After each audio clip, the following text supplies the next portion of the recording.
Iltimos mana shu videoni o'tkazib yubormang. Bitta oiladan 4 ta nogironi bor oilani sizlarga ko'rsataman. Bu oilani juda ko'pdan beri chiqarib kelyapmiz. Bu oila skelet bo'lib qolgan oila deb nomlaganmiz. Ya'ni juda ham suyaklari chiqib qolganligi sababli hozirgi kunda Toshkent shahrida davolatgandik, lekin onalari yoshligidan yurak parogi bo'lganligi sababli og'ir holatga tushib qolibdi. Saodat xolamni ko'pchilik taniydi. Tanimaganlar bo'lsa, mana shu xolamizni biz o'tgan yili operatsiya qilamiz dedik, lekin bolalarimga kim qaraydi deb operatsiya uni aytishim shart emasmi? Aytaymi? Mayli. O'tgan yili operatsiya qilamiz dedik, lekin xolamiz bolalarimga qarayman, men operatsiya bo'lsam kim qaraydi deb operatsiyadan bosh tortdi, lekin hozir yanada og'ir holatga tushib qolibdi. Xolamiz hozirgi kunda srochniy operatsiyaga buyurgan va bu oilani hozirgi kunda Toshkent shahrida davolatyapmiz va bu oilani biz nimasini, ya'ni o'sha davolash kurslari bilan jonlantirish, ya'ni kuchlantiruvchi dorilarni qilib hozirgi kunda davolayapmiz. Iltimos qilamiz, video boshidan like bosishinglarni iltimos qilamiz. Mana shu oilaga ro'za Ramazon oyida fitr ro'za ehsonlaringizni qilsalaringiz, albatta mana shu ehsonlaringiz qabul bo'ladi. Chunki bitta oiladan 4 ta nogironga ehson qilsanglar, juda ham katta ehson qilgan bo'lasizlar va katta ajr savobga ega bo'lasizlar. Men tanishtiraman, yaqinroq keling. Birinchi farzandlari G'olib akamiz 85-yilda tug'ilgan. Hozirgi kunda xuddi shunaqa miyopatiya dushevnadagi kasalligi nomi tashxis qo'yilgan va mana shunaqangi suyaklari chiqib qolgan mana. Ko'rishinglar mumkin. Shuni kasallik bilan o'raydi, lekin aqli zaifligi sababli gapira olmaydi va aqli zaif bo'lib qolgan. Mana shu kasallik zo'rayganligi sababli. G'olib akamiz hozirgi kunda davolash muolajalarida va Ziyoda opamiz 87-yilda tug'ilgan.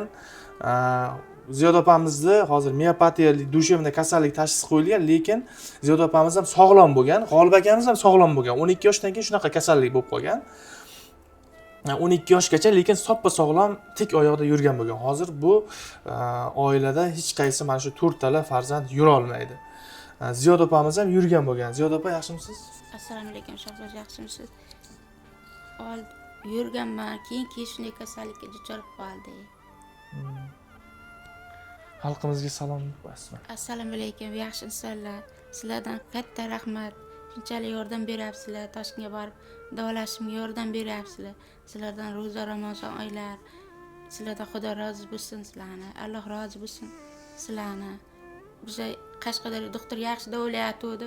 Bizani iloji yo'qligidan onam operatsiya yuraklari og'rib qoldi. Uyga qaragan odam yo'q. Shuning uchun biz uyga qaytyapmiz ertaga. Yaxshi sizlardan Alloh rozi bo'lsin. Sizlardan musofirlar sizlardan ham Allohim rozi bo'lsin. Sizlar umrlaring uzoq qilsin. Shunday bo'lsin. Ashib ketasiz yo'lda hali o'ylamang. Xudo xolasa. Va keyingi farzandlari Karomatdan keyin Ozodbek, 2001-yil sana Ozodbek. Ozodbek 2001-yil Ozodbek ham xuddi shunaqa kasallik tashxis qo'yilgan. Ozodbekda ham xuddi shunaqangi miyopatiya dushevna, ya'ni o'sha mushaklar torayishi. Hozir misol uchun Ozodbekda mushaklari yo'q, faqat suyakning o'zi holatida. Ozodbek ham 12 yoshgacha sog'lom bo'lgan. Shundaymi Ozodbek? Shunda. Assalomu alaykum, opalar, akalar, yaxshimisizlar? Charchamayapsizlarmi? Sizlar rahmat, davolanyapmiz Toshkentda. Sizlarga rahmat aytaman. Shunchalik yordam beryapsizlar. Alloh rozi bo'lsin hammalaringizdan. Akalar, opalar, qo'lingizdan kelgancha yordam beringlar. Onamdan zazmayapti. Operatsiya qildirishimiz kerak dushanba kuni. Qo'lingizdan kelgancha yordam berib, onamga yordamlaringizni ayamasalar, bizdan qaytmasa Allohdan qaytsin. Opalar, akalar, yordam beringlar onamga operatsiyasiga. Mablag' yetishmayapti. Bizlar yaxshi, Xudoga shukr. Ancha orgazmlar yaxshi bo'lib qoldi davolanganimizga. Har 3 oyda kelib turinglar dedi doktorimiz. Davolanmasa bo'lmaydi. Qo'lingizdan kelgancha yordam qilib turinglar. Yaxshi bo'lishimizga, obunachilar. Hammalaringizga rahmat aytaman. Xudo xolasa yaxshi ketasiz Ozodbek. Rahmat. Nasib Xudo xolasa. Qadrli obunachilar va 98-yilda tug'ilgan Karomat. Karomat ham 12-15 yoshgacha sog'lom bo'lgan. O'shandan keyin yurishda qiynalib, hozirgi kunda umuman hattoki yelkasini ham hech qaysisi anasi ham tuta olmaydi. Misol uchun yelkasini ushlab bunaqa yura olmaydi. Faqat yerda sudralib yurish mumkin. Salomat. Assalomu alaykum obunachilar, yaxshimisizlar, zo'rmisizlar?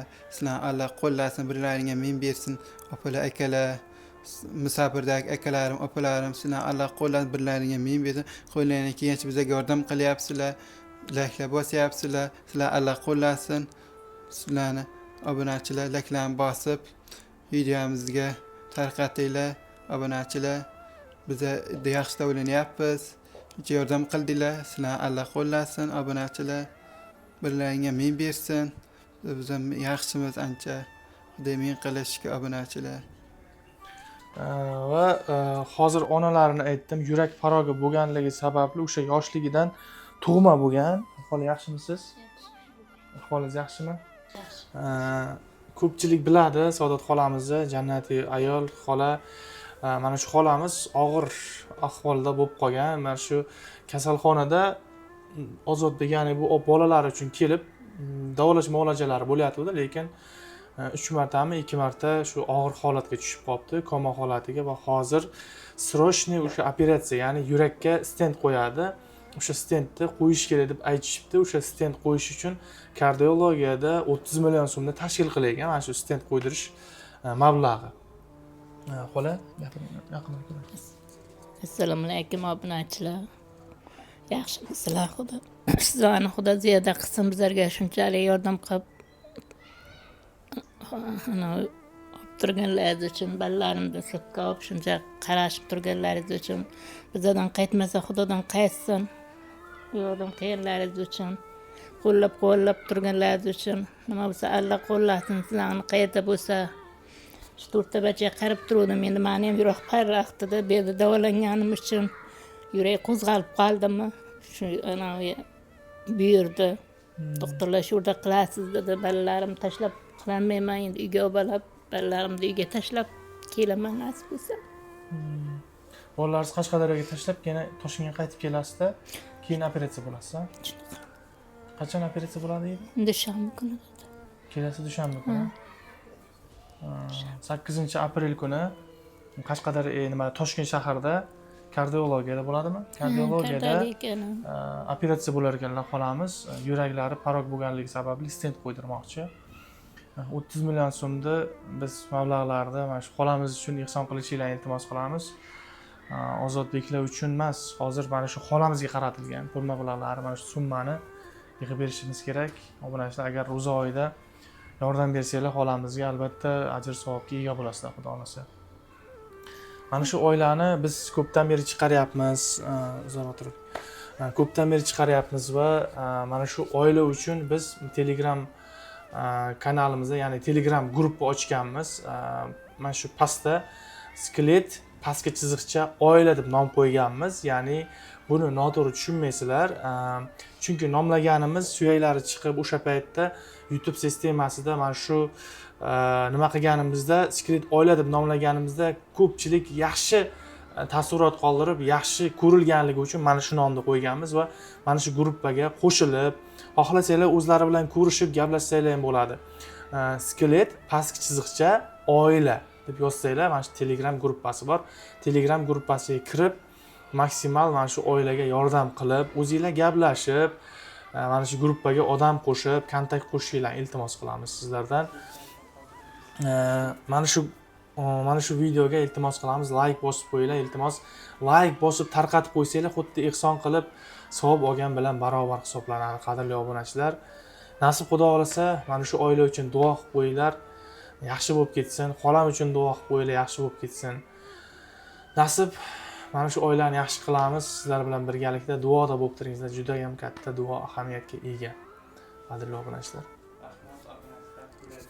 Yordam beryapsizlar. Sizlar umrlar uzoq bo'lsin. Bizga shuncha xaloqat so'rab, shuncha xabar olyapsizlar, akalar. Rahmat hammalaringizdan, opalar. So'rayapsizlar telefonda, gruppada. Rahmat hammalaringizdan, Alloh rozi bo'lsin. Shuncha yordam berganlaringizga rahmat aytaman. Bizdan qaytmasa Xudodan qaytsin. Umrlar uzoq bo'lsin, dunyoda turguncha turinglar. Rahmat sizlarga, obunachilar. Bizlar tez Xudo xolasa yaxshi kutamiz, Xudo xolasa nasib bo'lsa. Rahmat aytaman hammalaringizga. Qadrli obunachilar, mana shu videoni maksimal tarqatib, like bosib qo'yinglar, iltimos qilamiz. Rahmat hammaga, kanalga obuna bo'lib bizni kuzatishda davom etinglar. Sog' bo'linglar, salomat bo'linglar.